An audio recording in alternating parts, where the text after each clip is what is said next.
Good afternoon, everyone.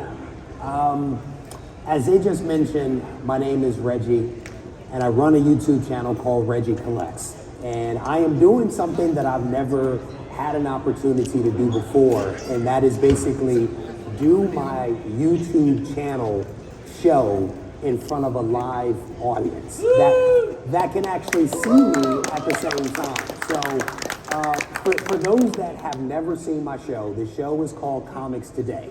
It is a show that we do on Wednesday to celebrate the best day of the week, that being New Comic Book Day.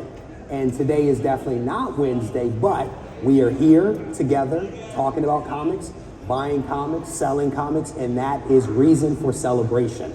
So the format for the show is that I typically talk about news and current events. Things that are top of mind for me might also be top of mind for you. I typically have a guest or two on the show to help me to make sense of something happening in the world of comics and collectibles. And today, on the stage, we're gonna have a couple of guests that are gonna come up and join me, and we're gonna talk about some stuff, and hopefully you guys will enjoy it. One of the key parts of the show that I always have is that I go to the audience or the chat to figure out what it is that you may have picked up at your LCS earlier today. A lot of you have been walking around, hopefully buying some stuff for the dealer. So I am gonna go to the audience here in a second to see what it is that you all may have picked up. There might be prizes, so you might wanna participate in this. I will also tell you that I've walked around the room and I've given to some of the dealers ash can copies of my comic. A comic Isolation. There's only 50 ash cans that we printed. Some of the dealers have them. So after this, you may want to make the rounds to see if some of the dealers will give you a copy of the ash can. All right. So I will not show you what the prizes are just yet, but they're related to what I just showed you a second ago. But I want to go out to the audience. If you picked up something today, I want to know what it is that you picked up. And if you can show it to me, that might actually help me because I don't always remember all the books. So who wants to go first? Anybody out there want to show me what they managed to pick up today? Is that Hulk 181? Very nice. I think we can all celebrate that one. Congrats, brother. That is awesome. How long have you waited for that book? 2020. Wow. 2019, 2020. Which dealer hooked you up? Bedrock. There you go. Shout out to Bedrock. Congrats, brother. We can probably just wrap this session up now. Right? Did somebody else score some stuff? What is that? ASM 122. You cannot go wrong with ASM, sir. Congrats to you. That's awesome. I see you got a poster down there too. That's what's up. Very nice. Anybody else? Come on, man. This is a rich audience. This guy's got giant size X-Men 1. This guy's got the first Mr. Freeze over here. What did you put up? There you go, Fantastic 449. Look at these. Wow. The deals must be happening today. Congrats. So I will tell you, at least 3 of you, I will hook you up at the end. Like, not the ones with the really expensive books. But a couple of you should come up here after the show and I'll hook you up with some good stuff. So let me go ahead and get the show started because I think we only have like 45 minutes or something like that. So as I mentioned, we're going to talk about some news and current events. And the first news item that I want to talk about is one that hit me. It was a little bit of a surprise and it hit me because it involved job loss. And when I saw this news, it wasn't so much the people that lost their jobs that caught my attention. But I always think about the families. I think about the kids, the significant others, the husbands, the wives that are also impacted whenever a job is lost. And so for those that might not know what I'm talking about, IDW, the 4th or 5th largest comic book publisher out there, earlier this week announced that they were making some changes. They delisted themselves from the New York Stock Exchange. I think their stock was less than $1 at the time that they announced it, and they lost 50% of their value as soon as they announced it. They laid off their marketing team, their PR team, half their editorial staff, a bunch of senior leaders in the organization, and roughly it was 39% of their workforce was cut as a result. And this comes on the heels of, if you remember, Aftershock filing for bankruptcy protection not that long ago, right? And I think what a lot of these companies are trying to do is to get their house in order so that they can continue to return to profitability and continue to put out content for us to enjoy. But what's interesting is that we actually have a member of the editorial team that was laid off here in the room. And I think that this is the first time that we've actually heard from somebody on the inside. And so I want to welcome to the stage an editor for IDW, but also a creator for The Last Ronin, Tom Waltz. Tom, come on up.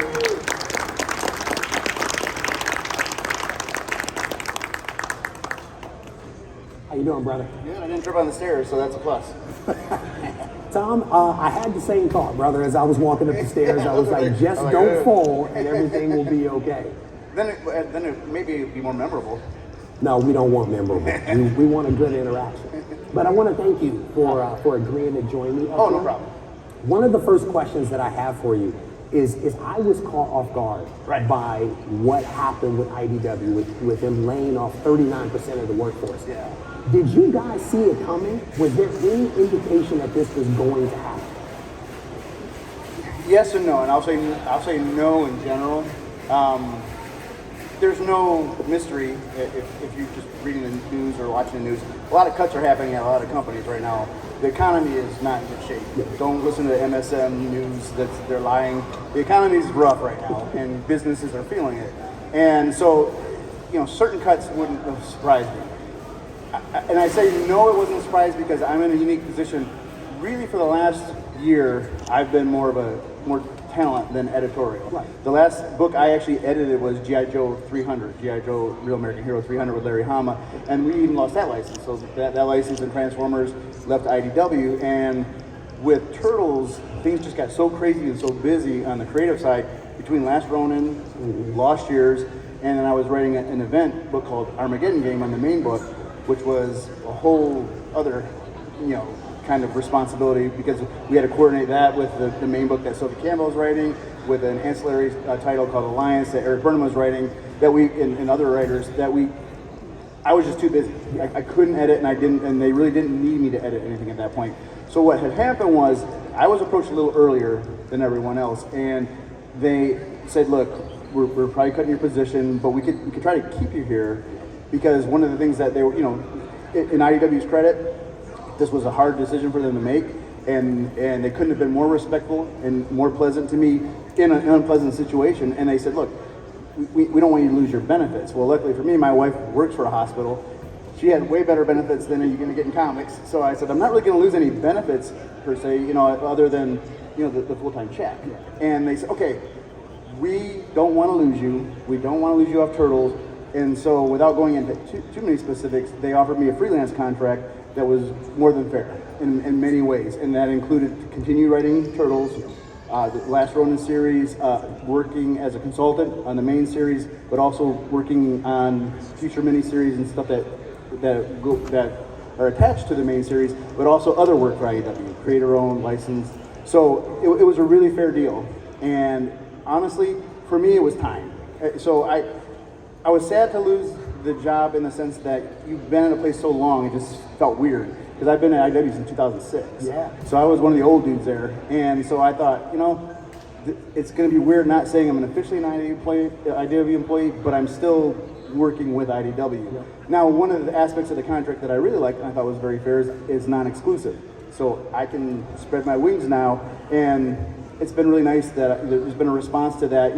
Behind the scenes, I've had people from other companies reach out to me now, and I also do some stuff that people might not be aware of. I write a lot of the video games. Yeah. So there's a game that came out this week called Splintered Fate on the Apple Arcade. I had written that with a really talented kid. I always end up with guys named Kevin. So yeah, I got Kevin Eastman, who's awesome, but my co-writer on Splintered Fate is named Kevin Michael Johnson. So do you think I had some confusion in the last year or two with emails and stuff? If you say Kevin, you can't go on. I know, and then the awesome talent relations person at IDW is named Kevin Schwar. So every time I type Kevin in my email, I'm like, make sure I'm sending it to the right Kevin. So I can't complain. Yeah. Other than it's sad for me. It's the end of my personal era there. But there's a lot of great people that are still there that are ready to take it to the next level. what did catch me by surprise was the amount of people Yeah. that were like, oh, I didn't know. I only knew that I was going to get let go. So let's talk about that. Do we know exactly how many people were actually let go? Because everything I've seen is percentages. I've never seen an actual number. I believe it was 32 employees. 32. Yeah, Okay. 32 employees. Okay. So, and a lot of the employees were kind of upper management Yeah. employees. Obviously, there was at the top too. Yeah. There was changes, but the editorial department, for the most part, stayed intact. Okay. You know, and they made some moves internally. I will say this. So, Davide Jonas has come in to take over as CEO, and most of the people that got laid off were laid off the day they found out. Oh. I was given till the 12th, you know, Right. just to kind of get things in order because I'm kind of sort of staying still. Yeah. Just, you know, sort things out with how I'm going to communicate internally because obviously I'll lose some of my internal communications. But until the 12th, I still have those. And I will say this, he's been engaging remarkably with the employees that are left. I mean, Yeah. I'm seeing an outreach that maybe I have not seen since maybe the early days when, you know, Ted Adams and Chris Ryle and the people were in charge of the company. So that's refreshing to see, especially because a lot of these the editors, people that are staying are younger, and I think that will help them put them in a comfort zone that they need right now, because that's scary when you see everybody get laid off. Agreed. But the truth is, it's one of those things where, and Davide has said it publicly, if this didn't happen, then there would probably be no IDW. This is a way to keep IDW going and focus on things like Turtles, or, you know, the Turtle books that we're selling over there, and Sonic and Star Trek stuff. Some of this stuff is working really well. It's just we have to find the bigger model in the newer licenses. But I also feel that they've got under Mark Doyle, who's there running the what we call the creator-owned or originals things. We're kind of picking up steam there as well, and fans are really looking for original work now. Yeah. So I think it's just what, like you said, like I saw somebody earlier, they're having trouble with their phone, and what do you say to somebody when they're having trouble with your phone? Why don't you restart it? It's kind of the same idea. It really is, and it's the phone. You're not going to get rid of the phone. You got to kind of step back for a second. Because that's one of the things that I've heard in a lot of the public statements that have come out from the new CEO is he said we are trying to do some cost-cutting measures Yes. in order to return to profitability Right. in an effort to continue publishing really great content Yeah. for people.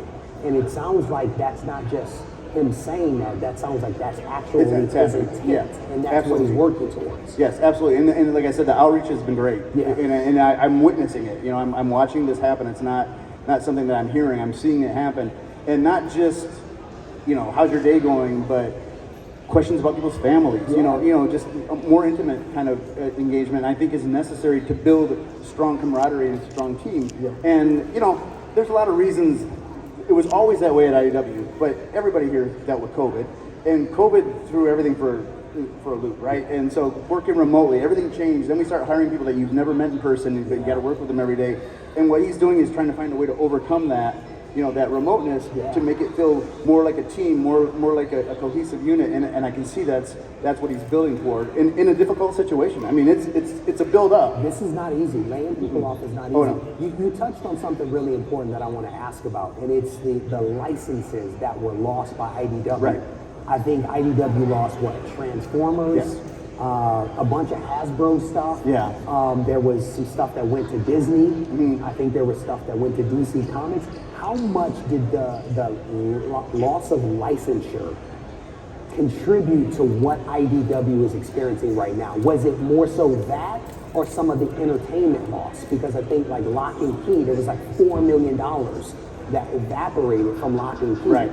I think if I had to guess, and I'm definitely not in the accounting office, I can barely balance my own checkbook, but I believe if I had to give it the best guess, entertainment was a big part of it, and that's the irony. Entertainment was fairly successful. We were developing shows. We had shows that were hits, but it's kind of like there's a misnomer when you think, oh, well, you got something on TV, it must be making lots of money.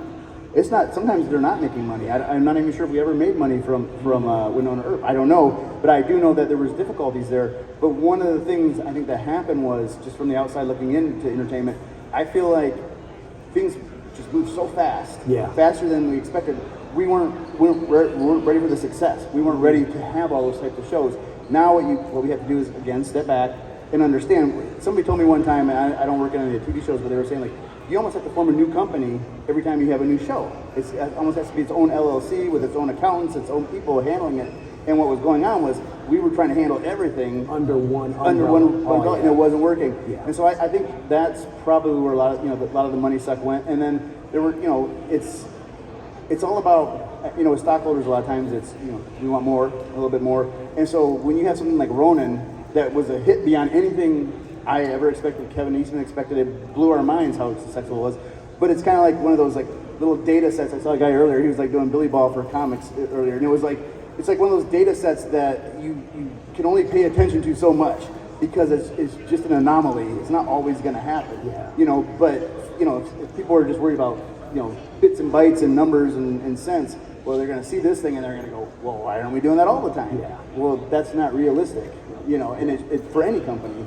And so it's I think a combination of that, and then again losing some of those licenses, we did lose some revenue, but a lot of times when you're on the inside, sometimes when the outside is saying, oh my God, IDW lost another license, on the inside we're saying, man, we're so glad that license is gone. Because it doesn't always work. It's maybe it's better at another company, or maybe that relationship wasn't what everybody thought it was, and so there's two sides to every story. And so when something leaves, everybody thinks, well, what did you guys do? And it might have been like we said bye. It could have been a mutual decision for that thing to go away, because maybe it allowed you all to repurpose and focus on other things. Right. Because there's only so many dollars and so many people to go around, so maybe that was part of it. But I wanted to ask you that question. One of the other things that I've heard is that a lot of the layoffs, and correct me if I'm wrong, were more on the entertainment side than on the content, comic publishing side. Yeah. Is that true? I think the departments that got hit the worst are obviously marketing. I think most of the people are gone from marketing, PR, sales, and also in entertainment. And again, what that is a sign of, it doesn't mean any of those people weren't doing good jobs. It was just, what do we need to stay alive right now? What the bare minimum? And what Davide saw was, we need a strong creative force to make good comic books that then we can sell, and then we can start building those other departments back up again. The right way. Right, yeah. If we don't have good product to sell, who cares if you got salespeople to do it? And again, I say that, I don't mean that to sound cold-hearted. Those people are my friends. I feel badly for them, but they're very talented people that I have full confidence will find jobs, they'll move on and be okay. But it was just one of those things where if we don't take care of the creative, if we don't take care of the product, then there's going to be nothing to sell. No matter how good the salesperson was. Yeah. So you already got ahead of where I was going to go, but I want to talk a little bit about the last Ronin. When you and Kevin sat down to work on that project, and you've kind of answered this, but I want to ask it again, did you all anticipate just how excited fans would be of this? Like, not at people all. Absolutely love the last Ronin. Yeah, no. Here's how it started. Kevin showed me the outline that he and Peter had done in '87, and what Kevin was shooting for was, he said, let's make a book. And originally the plan was it was going to be the last Mirage book, but once we started writing, we realized it was becoming its own thing, which was fine.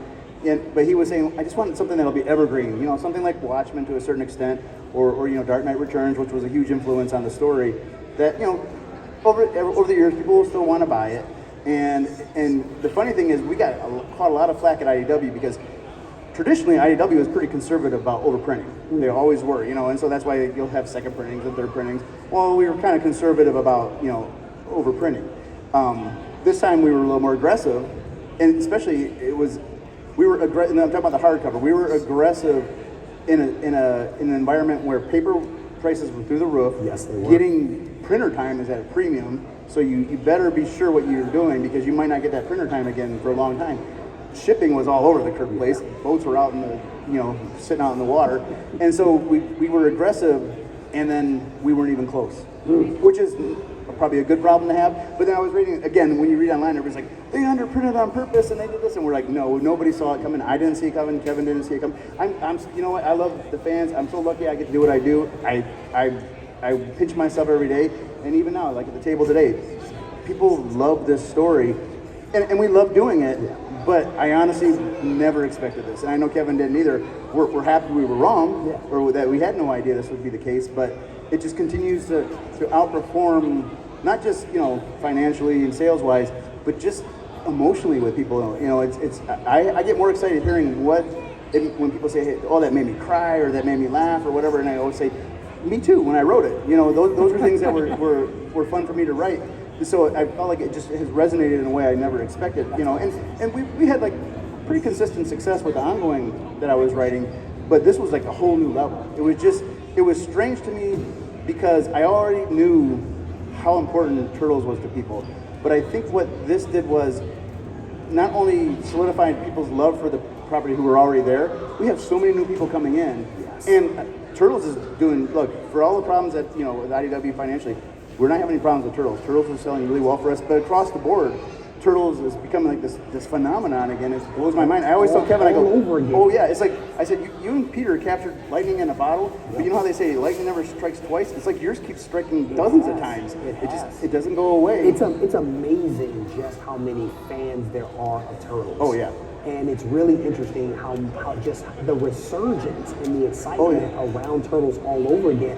At what point did you guys decide to do the other offshoot books when you were doing The Last Ronin? Like, when did you were like, okay, let's just keep this going? That's kind of like the analogy I gave with the entertainment folks earlier.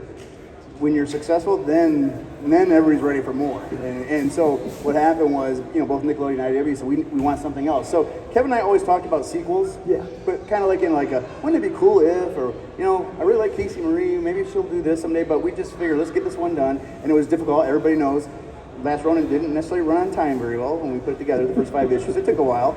Between COVID and Two Old Men, it took a little while to get done.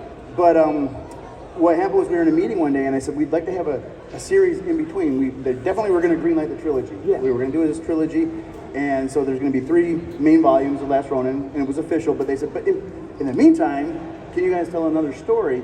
And at first, we kind of balked at it because I had Armageddon game going, and I was like, I don't know if I really have the brain juice to do this. But then we started thinking about it, and I thought, there's some stories that we talked about, that were just kind of hinted at in flashbacks. We can flesh those out, and there's some really cool stories there. In particular, Mikey's adventures across, Asia and Europe, and how he got back to New York. So then I thought, well, let's do that. But then, Kevin started talking. He goes, maybe this is a time to kind of bring the baby turtles, which, full disclosure, those little baby turtles at the end of Last Ronin, that was kind of Easter egg Kevin threw in, just like to kind of like go to everybody. We had no plans for naming them or what they were going to be. It was just kind of like, maybe it's kind of a cool idea. So that idea then was something that we thought, well, is this the time to present them, or do we wait to the second volume? But then what we realized was, if they're going to be the new Teenage Mutant Ninja Turtles, well, they should be teenagers. And now's our chance to show them as toddlers, infants, tweens and stuff. Show them grow up, and then also give them names, give them personalities. So when we hit that second volume, we're going to hit the ground running with them being Teenage Mutant Ninja Turtles. They will be teenagers, but it won't be just out of the blue. We'll see how they got there, And so we're finishing up the 5th issue right now, which is the last issue in the series. And so the big thing in that issue is we will find out why they're named what they're named. There's a theme to the name. There's a purpose to the names. But like I said, I felt like it was funny because the thing we didn't want to do became bigger. Matter of fact, I will say this, I haven't even said this out loud yet. In the middle of it, they were like, wow, this is going really good. Do you guys think you can do a 6th issue called Lost Day that really focuses on the little turtles? Because in Lost Years, we're only showing them in a few pages. Yeah. So we're doing a whole 40-page, it's a 40-page oversized book, and it features the babies, but they're actually about 12 years old, I think, in that story. And they're with April on their first adventure, kind of out of the lair. And the thing is, that was when I was like, oh, man, I don't know how we're going to do any more. It's turning out fantastic. So don't pass that one up. It's turning out great. And I think that is almost essential for what's coming, this one, because there's a lot of world building in that for the future. So we said, okay, we don't want to do it. And the next thing I know, I said, Kevin, we're doing like a sequel, prequel. I'm not even sure what this thing is anymore. And so it's been a lot of fun to write, and the response has been great. I'll tell you what, this is one thing that really got me. This probably blew my mind more than anything. So one day I woke up, looked at the news, and they said, hey, there's a AAA video game being developed for Last Ronin. And I thought, what?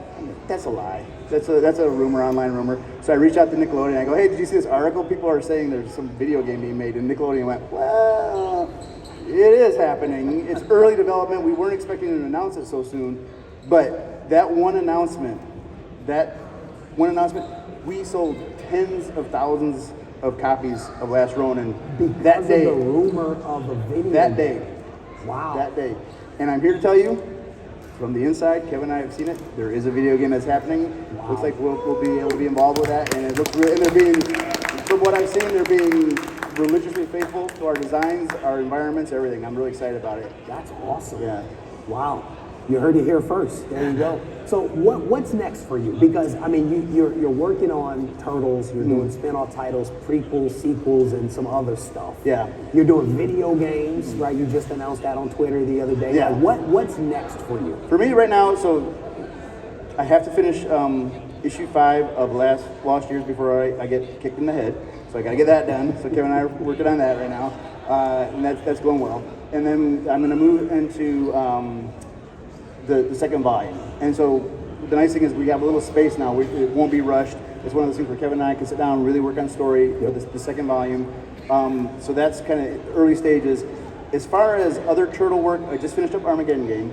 I'm talking to the editor Charles Beecham, who runs Turtles at IDW right now, about some future stuff within the ongoing. But there's some big things coming on the ongoing. So big things.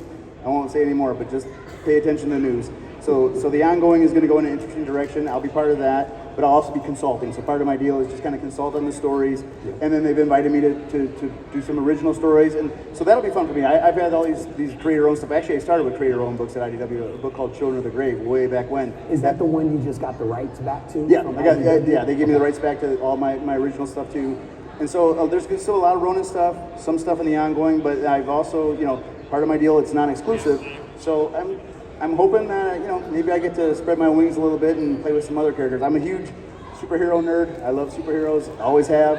And so that would be a dream for me. I actually started in this business, this genre. I used to write for an online magazine that was called Cyber Age Adventures back in the late 90s, early 2000s, and it was prose stories. So we created our own superheroes, our own universe, and that's just kind of how I cut my teeth. Is there a superhero that you would want to work for or work on? Man. Is there a story? You know what I want to do? And Mitch is here. Mitch Gerard's here. I love all superheroes. I obviously have my favorites. I have a military background. I was in the Marines and Desert Storm, so I kind of like characters like Steve Rogers and Rick Flag and those kind of characters just because I kind of relate to them. But what I've always wanted to do, and Tom King has been really good about this, and I'm always jealous of him, is my desire is to take like a B-list, C-list, D-list character and see what I can do with that. See if I can't take a character that's maybe not as huge as Captain America or somebody, but write an interesting story around them. Because one of the things that I've always done in the Turtles books that's always been important to me is if I create a character, I don't care if they're the janitor in one scene, I always feel like if I have the gall, pretend like I'm some kind of god and I create these things, then I need to care for all my all my creations matter. So to me, it's like people always say, "Oh, how do you come back to that character?" I go, because they're important to me. I wouldn't create them. I wouldn't name them. Jenica, who became the fifth turtle, started out as a no-name character that was just a plot point that it was a means to an end with splitters on it, right? But once we were writing the issue, I said, I want to give this character a name. And I said, what if she's a female ninja? Then I thought, what's the weirdest thing that could happen when you pull off the mask? I go, what if she kind of looks like Tank Girl, right? And then I thought, well, if she's blonde and blue-eyed, she's probably Scandinavian. So I went online and I looked up like top Scandinavian female names, and Jenica had like this cool aesthetic to me. I liked how it looked. So there was no plan to make her a female turtle, but for me it was like, I can't just have a character be NPC, right? It can't be a no-name. And so then once I wrote her and once that issue was done, Bobby Kernow was the editor at the time, I said, I don't think I'm done with her yet. I think we can do more with her. And then once we started to work with her, just in a weird way, she became Splinter's like surrogate daughter. She was his second in command. She became part of the family, and that's when, and from the very beginning, Kevin and I always talked about making a female turtle, but we wouldn't do it if it didn't count. We wouldn't do it if it didn't work for the story. It wasn't going to be fan service. It wasn't going to be, what's the word? Everybody say woke or whatever. That doesn't, don't pay attention to online people. So there's no Illuminati woke plan behind the scenes. That's not how it works. We're just telling stories. We got radar, it comes through us, that's how it comes out. And we wanted to do it. And you know why I wanted to do it? From the very beginning, working on Turtles, every single convention we had a Q&A, there would be some little girl would come up and say, hey, when is there going to be a girl turtle? And I thought, people want a girl turtle, and I kind of want a girl turtle too. There was Venus, but at the time they were like, she's a little controversial because a lot of fans didn't like her. And so I said to Bobby, if we do this, it has to matter. And then we realized one day I just said, wait, Jenica is our turtle. she should be the fifth turtle. How do we make her the fifth turtle? And so then it took 5 years from us coming to that idea to actually doing it. Because we said, I'm not going to do it until it's the right time. And City at War happened to be the right time when she got the blood transfusion and all that. I was actually kind of bummed because I left the book at 100 and we made her the female turtle at 95. I really never got to do anything with her until Armageddon game. So that was a little bit of a bummer, but Sophie took over and she did great. I remember running around the comic shops looking for that book where the blood transfusion took place. I was living here at the time. Oh, yeah? Yeah, so I was on the hunt. See, that's another one. That was an issue that was a really nice surprise for us. The issue that probably was the most shocking was number 44, when it looks like Donatello's dead at the end. That was its own kind of craziness. You got death threats, everything from that thing. Did you really? Yeah. Oh, it was. I came into work on Wednesday, and we were building up to 50, and then 50 was a big deal for me because in 50, spoiler, sorry, I knew that's where I wanted Splinter to take over the Foot Clan. He would take out Shredder, he would take over the Foot Clan. So I was just paranoid about landing that. You know, I've got to land this. And so when you're working in comics, you're like 3 months ahead sometimes. So we already knew as creators what happened to Donatello, and we thought it might be kind of a big deal. And it was actually Bobby's idea. I got all the blame. And Bobby goes, "Oh, we should really make it like kind of gruesome, like it's like he's really hurt." But we knew he was going to go into Metalhead. But I came into work Wednesday, and the first thing they told me, somebody came to my desk and said, "You need to call USA Today." And I said, "Why?" And I said, "Because you killed Donatello, and they want to know why." And then after that, it was nuts. I had got death threats from all the world. They said they were going to kill my family because I killed Donatello. Oh yeah, it happens. And then it's scary sometimes. And then what happened was it was a real good lesson for me in why licensors protect their brands so well. Now, I was telling somebody this at the table. Marvel and DC have done a really good job of educating, I guess what you would call normies. I don't know what we call people that aren't like hardcore nerds like us about what multiverses are. Yeah. So now fans, even like normal fans, kind of, I always call them like, is it layman? I don't know what the word would be, like non-nerds, whatever. But now they or kind just regular people who are kind of have maybe an outside interest but aren't really deep into the lore. They understand that okay, this Avengers is different than this Avengers. This Batman, especially Batman, he's all over the place. Yeah. This Batman is different than this Batman is different than this Batman. So what happens here doesn't have any effect on this one, unless they make it like a story that combines them. But at that point, when 44 came out, that's a while ago. People didn't understand that, and so what was happening was Ciro, who's sitting over here, has his awesome 2012 show going, right, and it has a huge audience, and parents were calling me and saying, "My kid loves that show, and now I can't show that show to them anymore because you killed his favorite turtle." And I was like, that has nothing to do with our comic book, it's totally separate, but that's when I understood why licensors protect their brand so well, because guess what? Our comic wasn't selling toys. Guess what was selling toys? That show. Yeah. And if people thought that show was that bloody, they're not going to go to Toys R Us when it existed to buy. Wow. See, businesses come and go sometimes.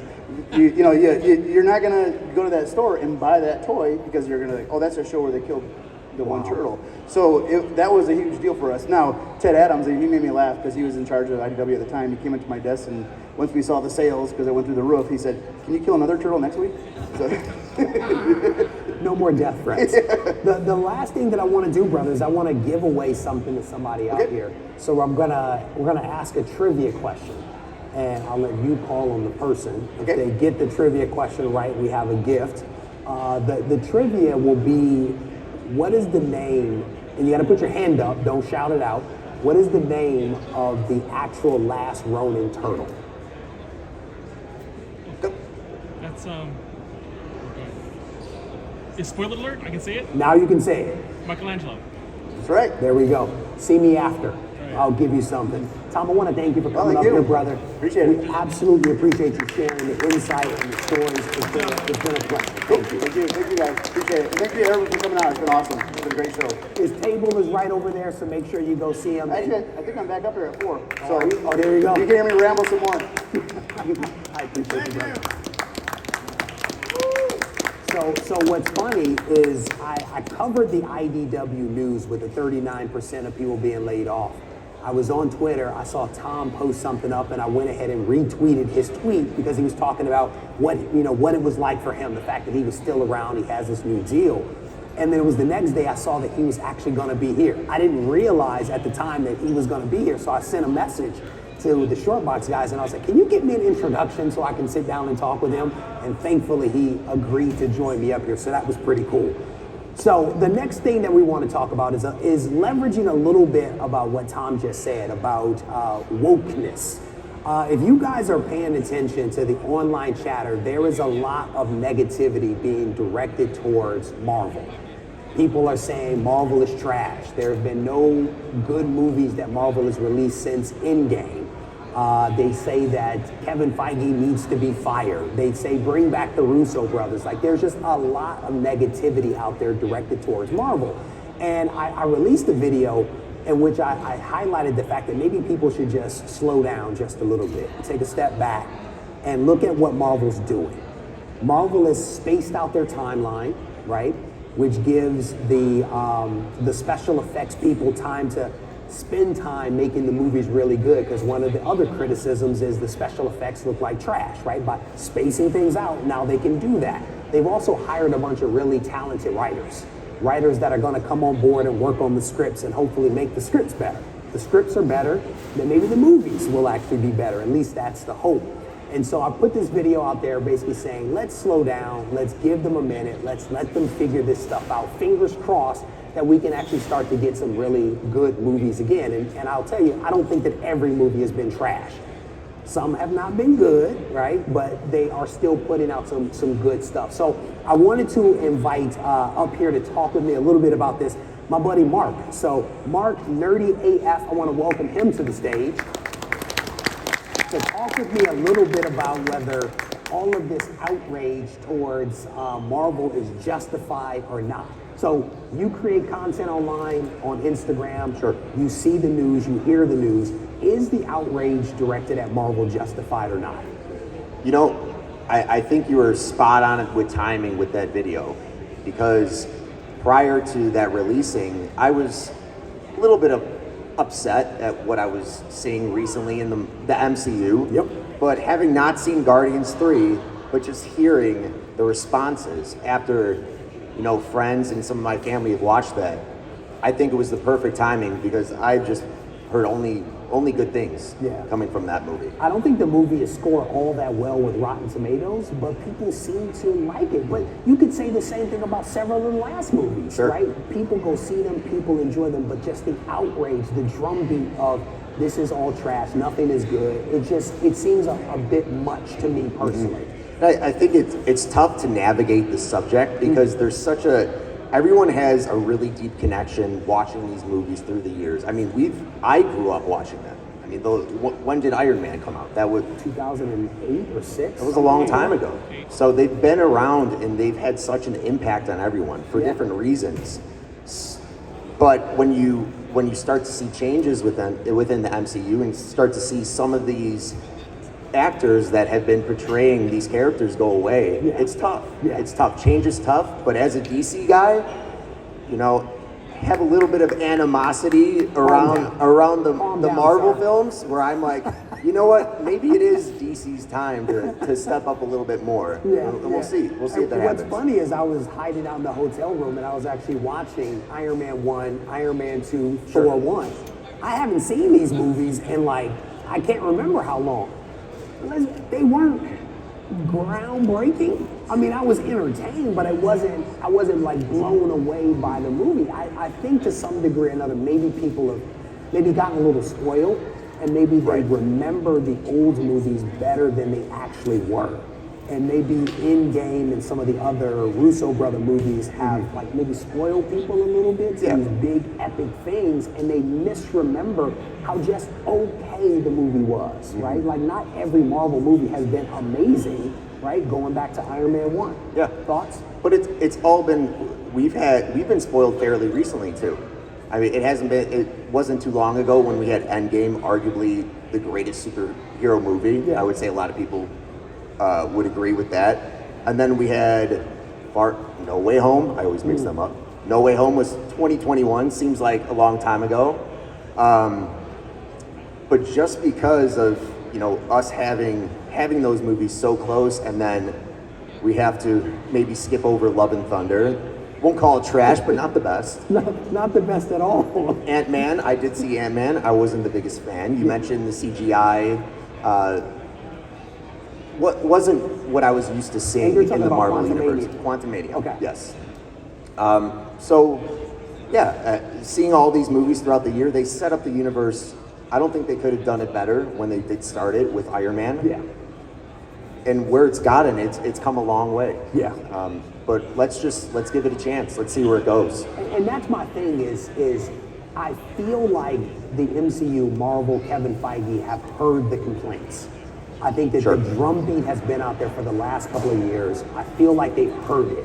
And now it's a thing of, well, let's just give them a moment to implement the suggestions and the new course of action to Right. see what happens, right?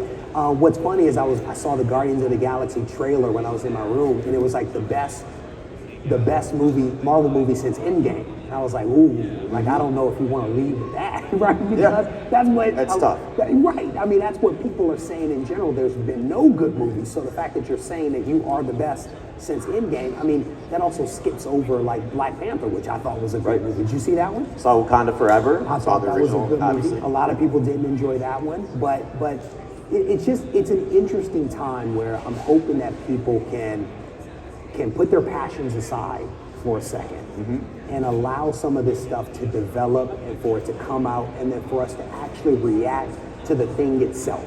Because a lot of people that are saying, yes, I've heard Guardians of the Galaxy is good, but I've also heard some people saying it's not good, but they haven't even seen it. Yeah. People are saying movies are bad without actually even seeing the movie.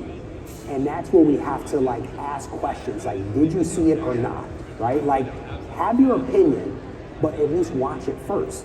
Don't just Form your own say opinion based on actually seeing the film. versus regurgitating what they've heard other people say. So fingers Exactly. crossed that we can get things back on track with Guardians of the Galaxy. Like I've heard okay things about it. Fingers crossed that leads us down a good path.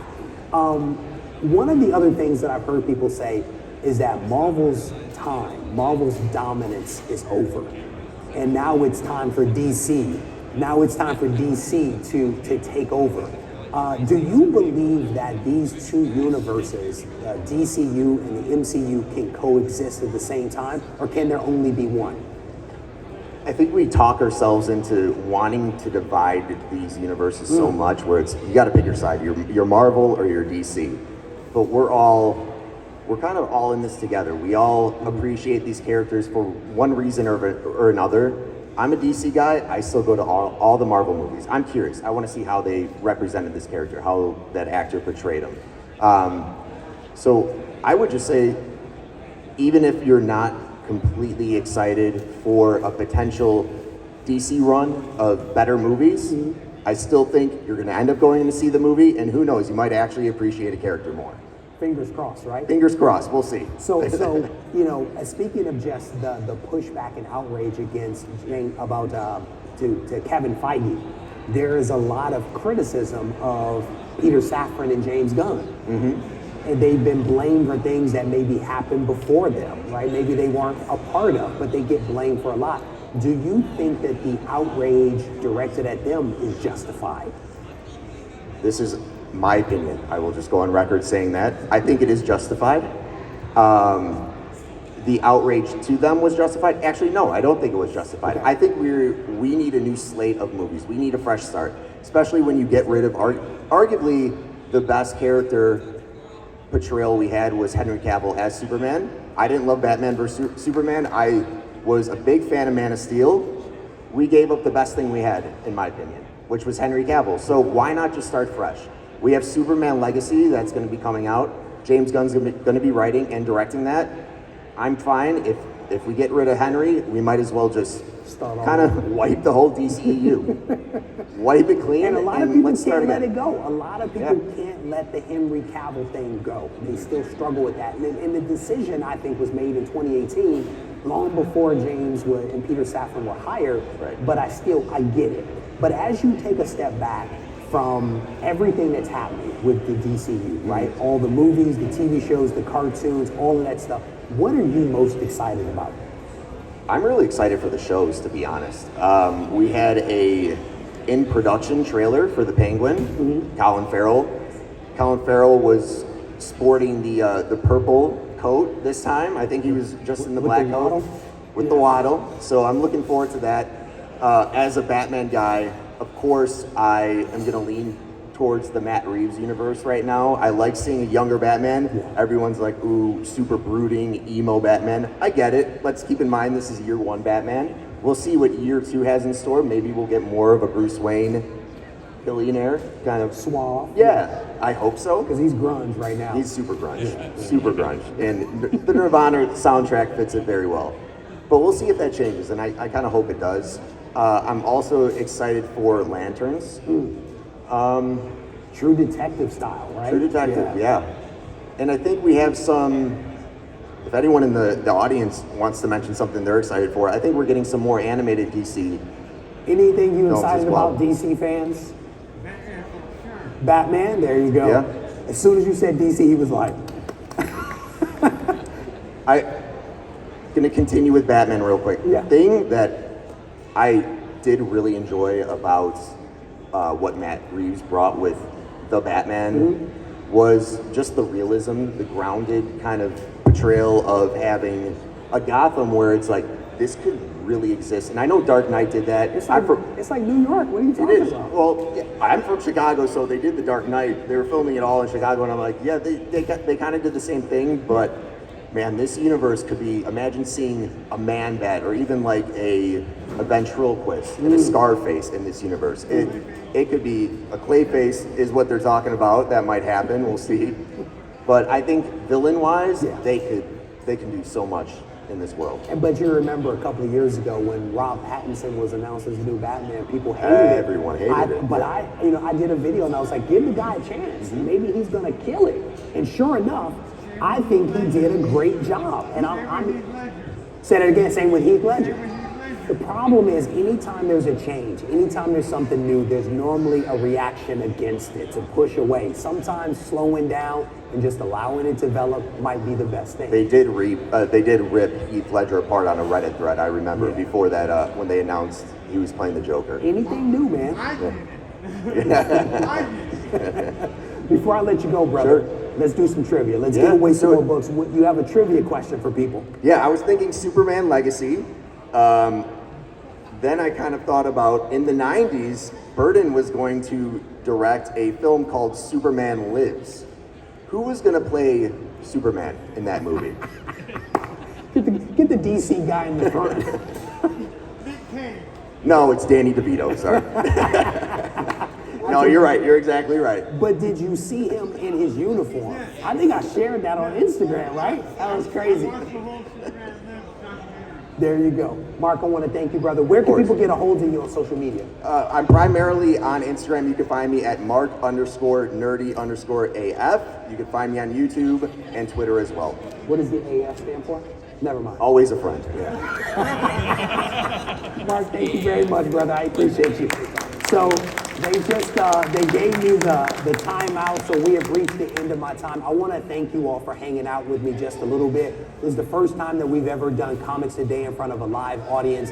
I had fun. Hopefully you all have fun. And like I mentioned, I think I have enough giveaways for most of you out there. So if you guys are interested in getting copies of my comic Isolation, please make your way up to the front and I'll hook you guys up. But thank you very much.